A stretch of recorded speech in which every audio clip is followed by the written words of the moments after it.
a G20 action plan in response to the COVID-19 pandemic. The plan sets out our commitment to specific actions to drive forward international economic cooperation as we navigate this crisis and look ahead to a robust and sustained global economic recovery. Our aim with the action plan is to support the necessary health response and measures to increase our collective health resilience for future, preventing a liquidity crisis turning into a solvency crisis and a global recession becoming a global depression. Ministers and governors have worked as well to deliver international financial assistance to the developing countries. Our actions today include a G20 initiative to suspend debt service payment for the poorest countries. All bilateral official creditors will participate in this initiative, which is an important milestone for the G20. The multilateral development banks are also expected to further explore the options for their participation in this initiative. And through this platform, I also call on private creditors working through the Institute of International Finance to participate in this initiative on comparable terms. In addition, our collective actions today resulted in a comprehensive IMF financial support package and implementing urgently the support proposed by the World Bank Group and the multilateral development banks, amounting to over $200 billion. Ministers and governors have also taken exceptional measures to develop bilateral swap lines and repo facilities by central banks. I would like to conclude by reiterating my gratitude to the international community for the commitment, the spirit of cooperation and solidarity that everyone has demonstrated to date to collectively respond to the global challenge presented by the COVID-19 pandemic. I remain optimistic that by continuing to work together, continuing to assess, protect, and rebuild, we will overcome the crisis and come out of this with a strong recovery, more united, more resilient, and better prepared to address any further shocks. Thank you. Thank you very much, Minister Al-Jad'an. Now we'll be taking some questions and answers, and we will try our very best to accommodate as many questions as we can in the allocated time. The first question comes from a local media outlet, صحيفة مكة من أماني اليماني.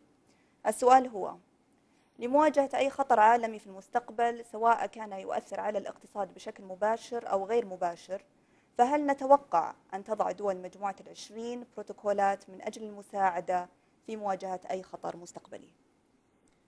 شكرا جزيلا أخت أماني، وأعتقد السؤال مهم جدا.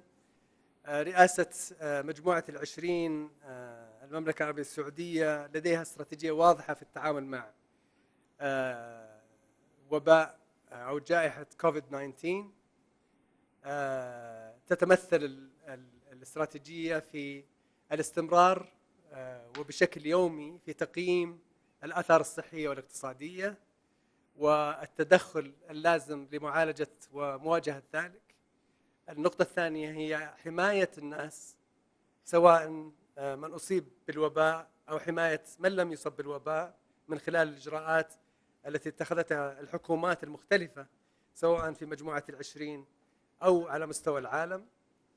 النقطة الثالثة في الاستراتيجية هي إعادة البناء والاستعداد للتنمية والنمو الاقتصادي وتجهيز الاقتصاد لذلك.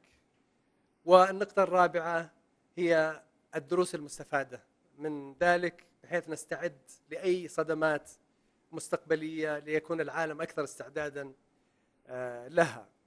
هناك خطة واضحة قدمت من قبل المملكة ما يسمى بالجي 20 أكشن بلان أو خطة مواجهة الجائحة من قبل مجموعة العشرين. لقيت الخطة قبول من جميع أعضاء مجموعة العشرين وستنفذ حالا، وسنتحدث من خلال الكومينيكي اللي أرسل اليوم ويمكن قراءته في النشرات والموجود أيضا على موقع المملكة، رئاسة المملكة لمجموعة العشرين، عن مجموعة كبيرة جدا من الخطوات التي اتخذت للتعامل مع هذه الجائحة الآن ومستقبلا.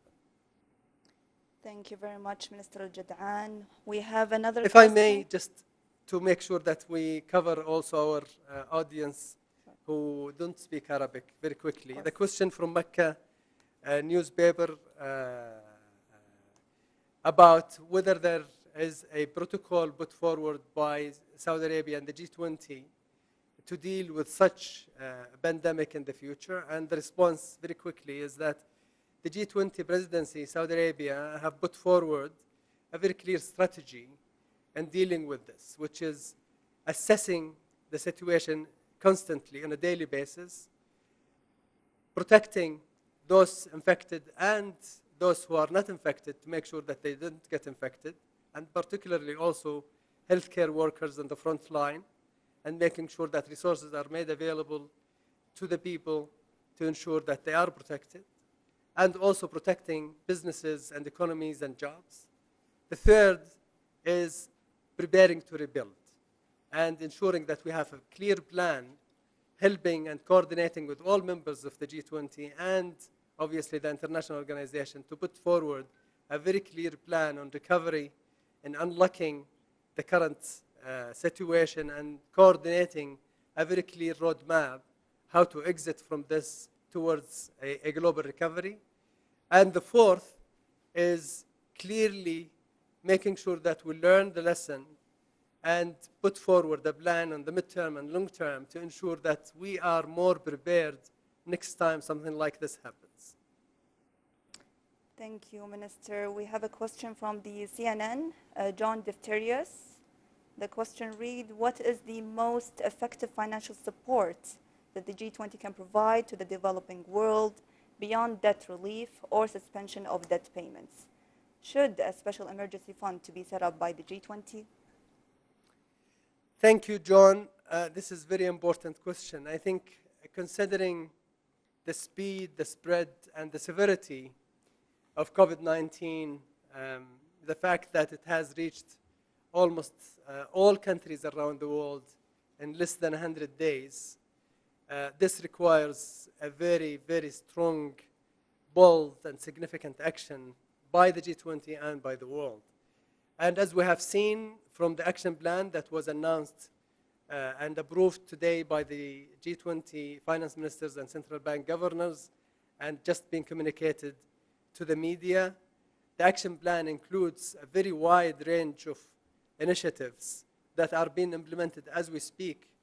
One is obviously the IMF full package that has been mandated and then now put in action by the IMF, which is putting their full resources of over $1 trillion to developing nations and low-income countries. The second, which is significant today, is the debt moratorium, which gives the poor countries a breathing space to use this resource, which is possibly north of $20 billion, to use that resource to support their health system and their actions in support of the health, businesses, and the people facing the COVID-19 pandemic. Also, the World Bank Group and the multilateral banks are putting forward over $200 billion to support emerging economies, poor countries, to ensure that they have the resources available to them. So there are very detailed action plan that has been done swiftly, very quickly, strongly, and in a significant way to support economies, particularly poor countries.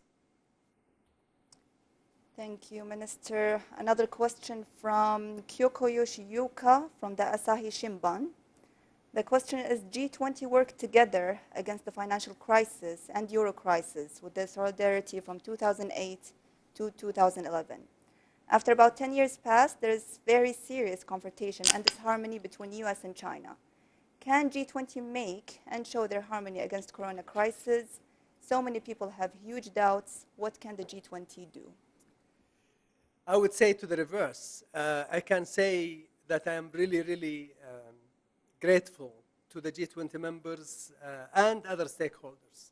What we have seen over the last few weeks, anything but issues and politics. What we have seen is very clear solidarity, very clear commitment to put together a plan, an action plan, and work towards that initiative. So I think the G20 came together very supportive, communicating their commitments very clearly.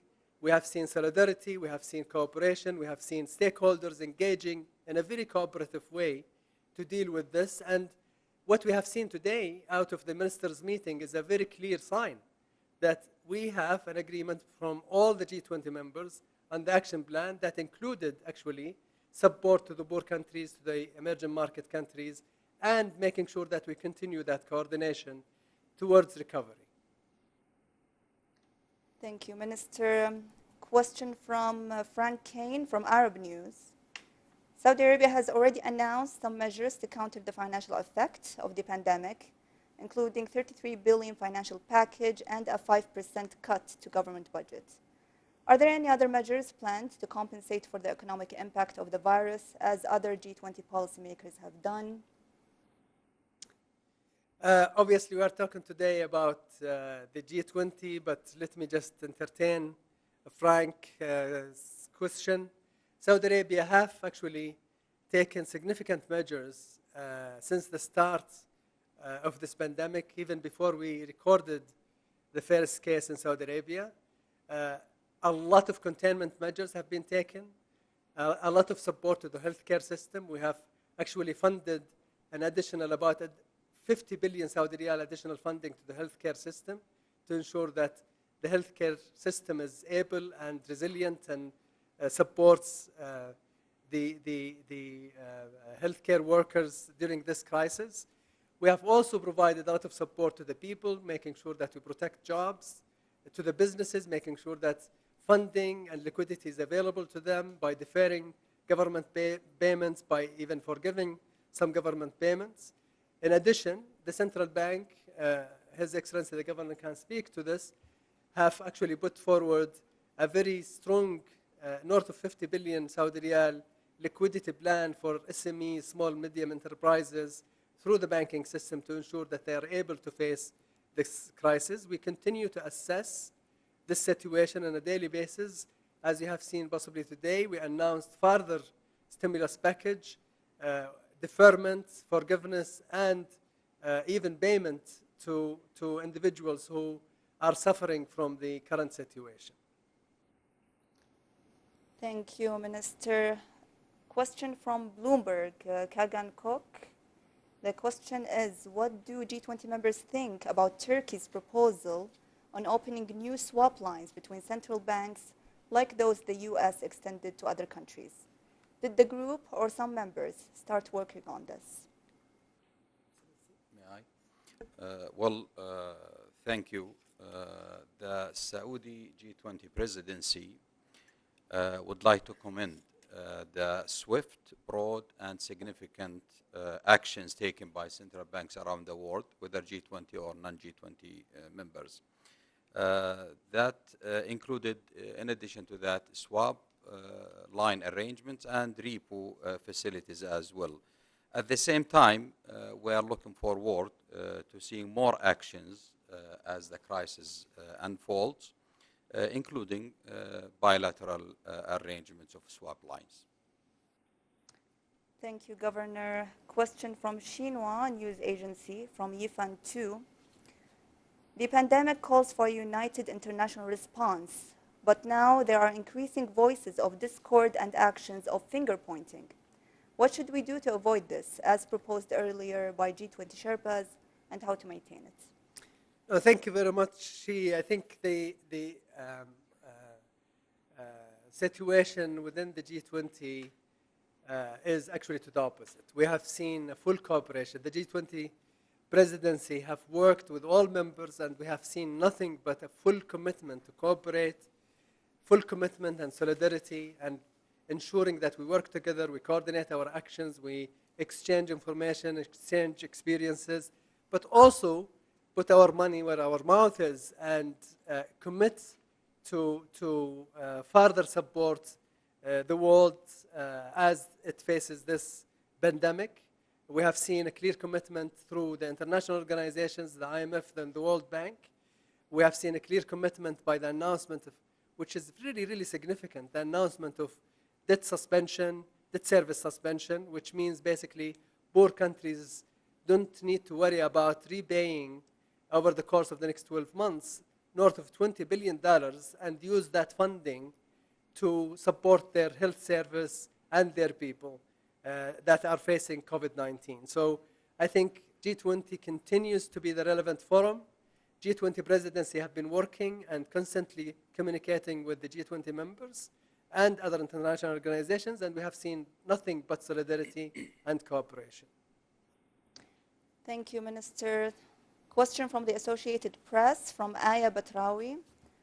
Are there disagreements among G20 countries over debt relief for African nations? Will the world's wealthiest countries, guided by the G20 presidency of Saudi Arabia, commit to the call for the immediate moratorium on all debt payments until the pandemic is over? Thank you very much.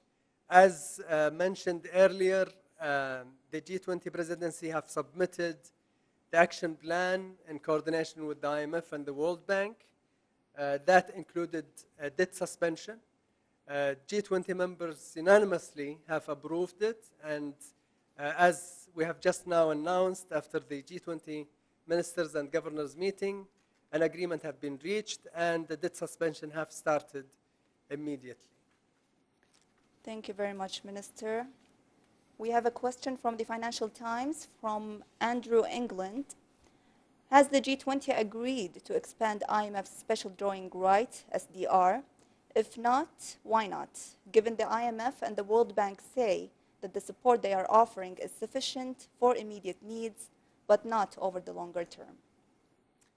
The G20 members and the G20 presidency, Saudi Arabia, have been working extensively with the IMF and the members of the G20 to ensure that we allow international organizations to use whatever tools they have available to support liquidity and ensure support is provided to the poor countries. We have discussed SDRs amongst other tools and have agreed, as you will see in the communique that was just distributed, that the G20 finance ministers and central bank have agreed that the IMF should consider whatever tools it has to ensure that it has the right liquidity to support emerging markets and poor countries. Thank you, Minister. The same journalist is also asking, what is the scope of further liquidity support outside of SDRs? Thank you. I think the communique also talks about that. G20 presidency have been coordinating with the IMF. The IMF have announced that they are putting forward significant more liquidity, doubling and in some cases tripling some of the liquidity pools that they have available to emerging markets and poor countries. This includes emergency funding. This includes support even from the member states through the NAB and bilateral agreements.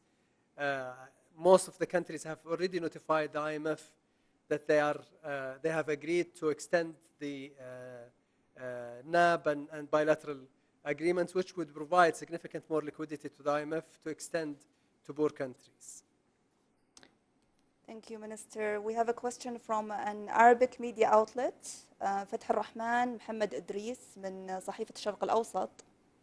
ما هي التدابير التي اتخذتموها بشأن الحلول المالية الجماعية لتجاوز تأثيرات الجائحة وما هي أبرز ملامحها؟ شكرا جزيلا فتح. خطة المملكة العربية السعودية كرئاسة لمجموعة ال20 كانت واضحة جدا في تقديم خطة بناء على دعوة قادة دول مجموعة العشرين في اجتماعهم الاستثنائي اللي عقد في مارس الماضي لتقديم وزراء المالية ومحافظي البنوك المركزية خطط واضحة للتأكد من أن هناك سيولة تكفي لتغطية احتياجات الدول لمواجهة الجائحة. تم التوافق على خطة مجموعة العشرين وأقرت اليوم في اجتماع وزراء المالية. تضمن هذه الخطة أولا مبادرات متكاملة من صندوق النقد الدولي لتوفير السيولة للدول الفقيرة والدول النامية.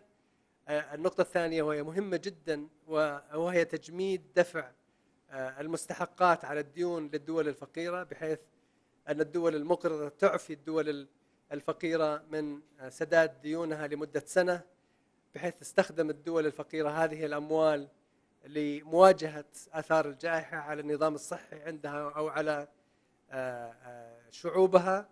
أيضا هناك أكثر من 200 مليار دولار من السيولة متوفرة لدى البنك الدولي ومجموعة البنك الدولي ستقدمها وبدأت في تقديمها لمجموعة من الدول وأهمها الدول الفقيرة والدول النامية. هناك مجموعة أخرى من المبادرات نعمل عليها كما ذكرنا. الخطة مجموعة العشرين هي خطة مستمرة سنحدثها وفقا لتطورات ما يحدث في جائحة الكوفيد 19، وسنستمر بالعمل مع المنظمات الدولية للتأكد من أن احتياجاتهم تكفي لتغطية التعامل مع الجائحة بما في ذلك المنظمات الصحية.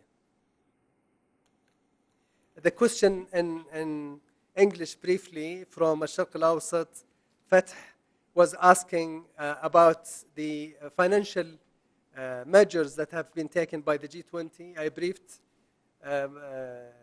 the journalist about the measures that have just been announced as part of the action plan, whether it is the IMF full package of liquidity that is made available and extended to poor countries and emerging economies, the debt suspension, which is significant and will provide north of 20 billion of liquidity, immediate liquidity to poor countries and emerging economies, particularly poor countries, to use that money for their health system and support their people facing COVID-19. The third is the World Bank Group, north of 200 billion, in addition to the other multilateral funding institutions, north of $200 billion of liquidity that will be made available to emerging markets and poor countries. And fourth, as I said, the action plan is a living document that we are going to monitor its impact, monitor the impact of COVID-19 and update it as we go. And if we need to meet again as ministers and central bank governors, we will. We are committed, as mandated by the leaders of the G20, to ensure that we put together all necessary actions to deal with COVID-19. Thank you, Minister. The second question comes from the National, from Sarmad Khan. What is your projection for non-oil GDP in the region, given the global slowdown? Do you agree with the IMF's estimate with non-oil GDP contracting 4% in Saudi Arabia alone? Thank you very much. I believe the G20 presidency is ensuring that the world faces this COVID-19 pandemic with all tools that are available, including the stability of the energy market. The G20 energy ministers have held an extraordinary meeting a few days back, and for the first time, they clearly supported all efforts, including by OPEC Plus members, to ensure that energy stability, energy market stability is there. I think the agreement by oil producers, OPEC and OPEC plus other countries, other producing countries who joined the effort to curb the production to bring more stability to the energy market is welcomed and have been welcomed by the energy ministers of the G20 countries. We believe, as a result of that, the GDP, the oil GDP of the region, including Saudi Arabia, will be significantly reduced. Our focus in Saudi Arabia is not really the oil GDP, it's actually non-oil GDP, because our aim as part of the reform journey is to diversify our economy, and that's our focus. Thank you. The second question comes from Marwa Rashad from Thomson Reuters. She asks, what's the exact timeline agreed for debt suspension for poorest countries? And what are the conditions needed to see an outright debt cancellation this year? Thank you very much, Marwa.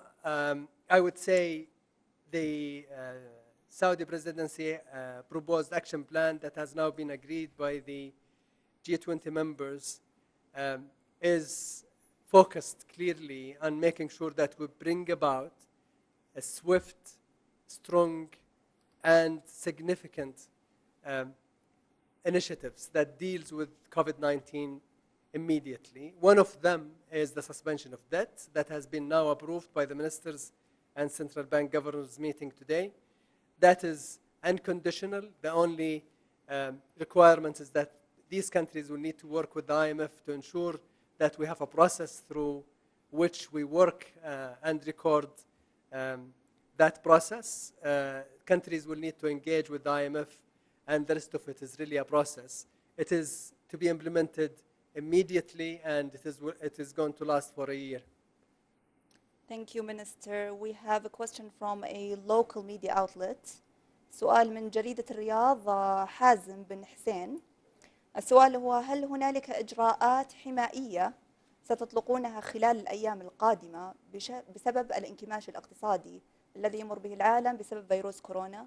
وما هو تقييمكم للوضع الاقتصادي في ظل دعم الدولة؟ شكرا جزيلا أخ حازم. أيضا المؤتمر الصحفي اليوم يتعلق بمجموعة العشرين واجتماع وزراء المالية ومحافظي البنوك المركزية. السؤال عن المملكة، لكن دعني أجيب سريعا.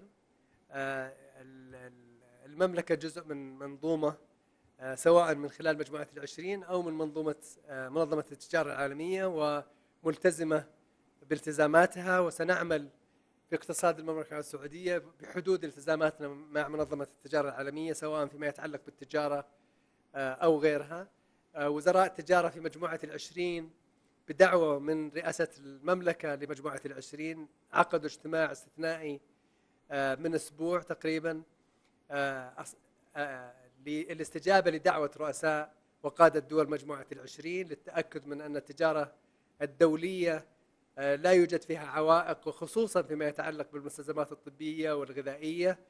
التزمت المجموعة من خلال وزراء التجارة باتخاذ ما يلزم لإزالة أي عوائق في طريق المستلزمات الطبية والأغذية وغيرها من المستلزمات الضرورية لمواجهة الجائحة.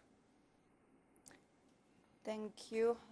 The question, if I may, just very briefly, Sure. The question about whether Saudi Arabia intend to put protective measures to protect its economy. The question came from a local journalist, Hazem. My response very quickly was, Saudi Arabia is a member of the G20, is a member of the WTO, and we are committed to ensuring that we comply with our commitments.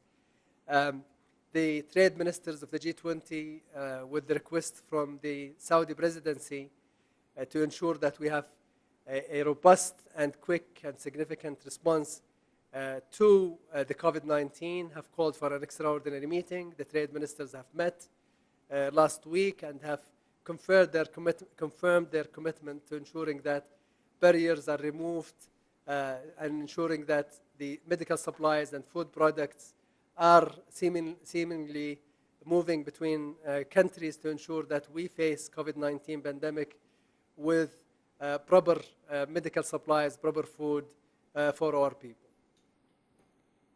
Thank you, Minister. The second question comes from Maria Laura Arano from Ambito Internacional, Argentina. The World Bank predicts a fall in GDP for Latin America and the Caribbean of 4.6. What monetary system should be applied to avoid the economic depression caused globally by the coronavirus pandemic?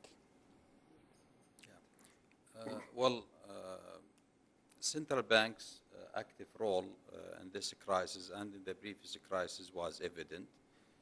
This time, there was an easing of monetary stance that is unprecedented, broad buying of assets and credit lines to both households and businesses, particularly the small and medium enterprises.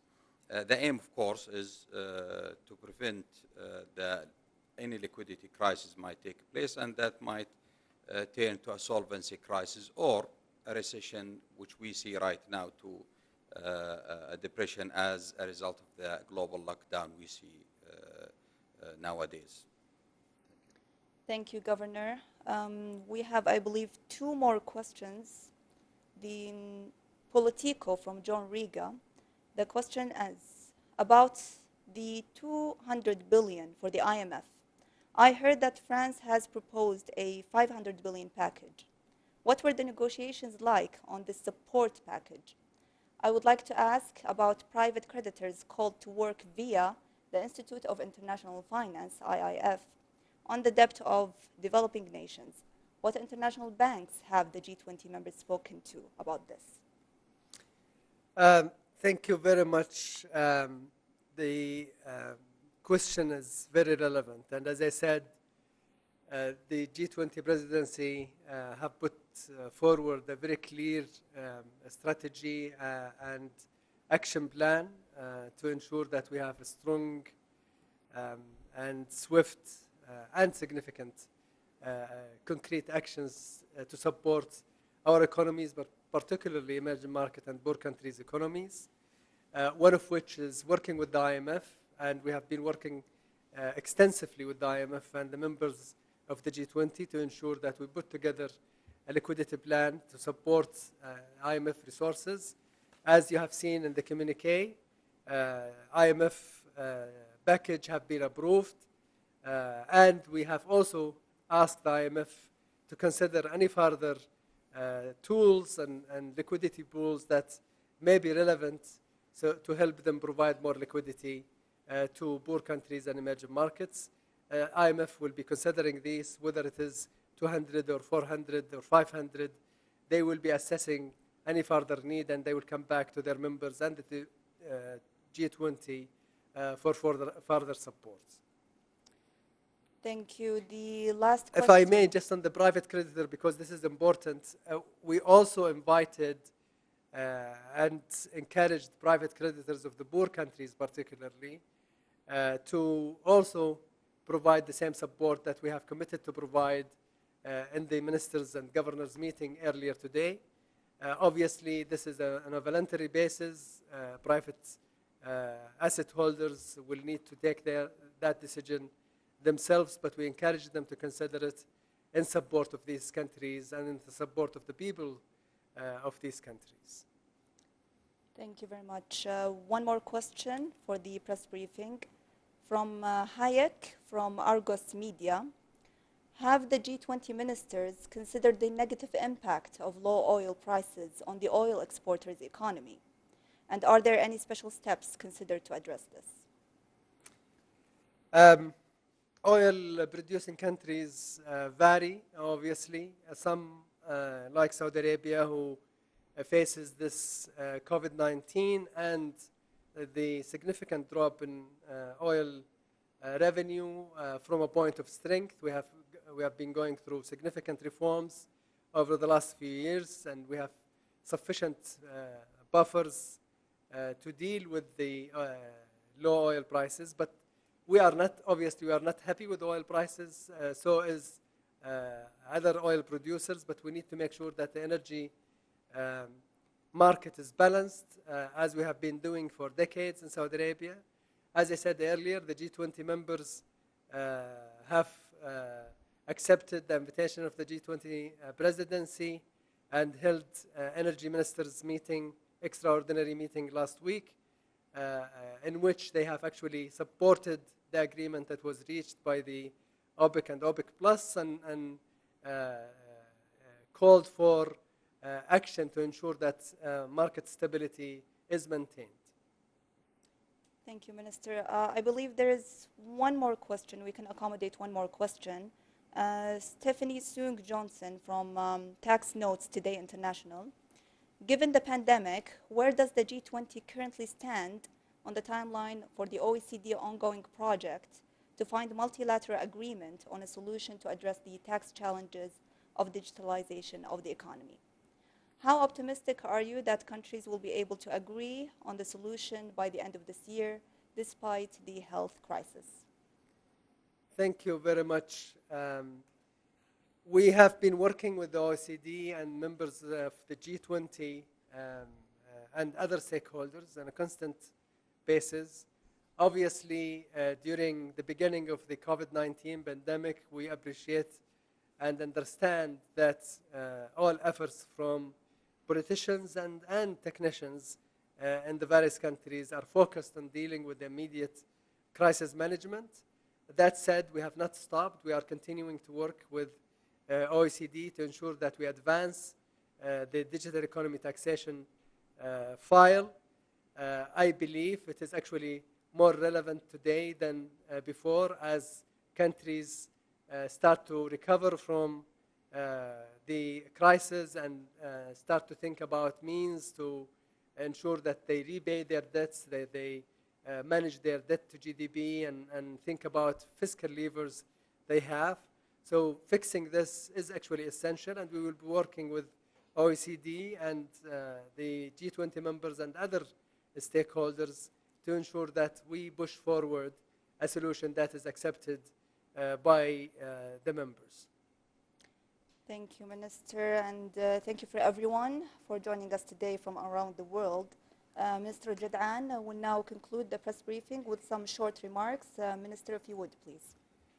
Thank you very much for joining us in this press conference. I hope you found the update informative. On behalf of my colleagues, the G20 ministers and governors, I wanted to reassure you and the international community of our commitment to overcome this pandemic together and of our resolve to return to a strong, sustainable, balanced, and inclusive growth through unprecedented and comprehensive coordinated action. We will continue to spare no efforts and stand ready to take whatever further action may be required. I very much look forward to meeting and seeing you all in the next G20 ministers and central bank governors meeting. In the meantime, please stay healthy and safe for your family, friends, and loved ones. Thank you very much. Thank you very much. شكرا جزيلا لحسن استماعكم ومشاركتكم مع تمنياتي للجميع بدوام الصحة والعافية. شكرا. شكرا.